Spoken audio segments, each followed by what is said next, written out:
So I went out at Walmart and purchased this cat feeder, this automatic dispenser.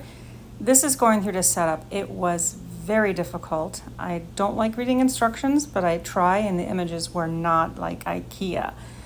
I tried to put it together in different ways just to discover that there was more parts inside the packaging. A lot of little parts, and here you can see there's more. That's the part that actually dispenses the feeding. And here is a display of all of it together again. And here's me struggling, trying to get it to sit. So there's certain layers you have to follow.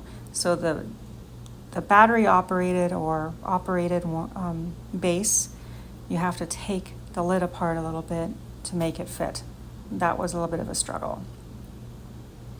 And the water tank, there was no real instruction that said, yeah, the water tank, the little pump is waterproof.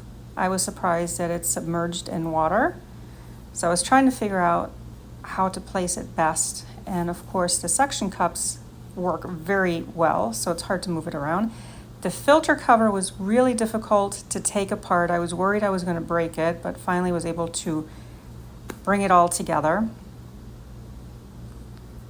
And here I am struggling, still trying to get the pump to sit right.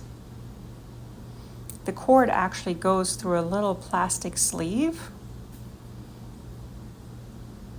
And you just fill it up. It holds 2.5 liters. I did not do the whole 2.5 liters at this point, just to test it out, making sure that there's no electrocution going on. The lid was a little bit fighting because of the suction cup being not in the right place.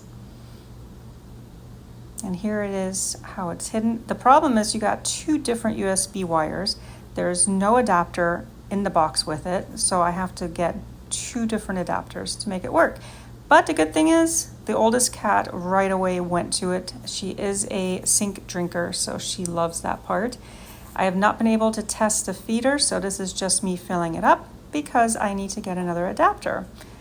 The little boy cat is a little hesitant. He has not tried to water yet, but you know, food is food.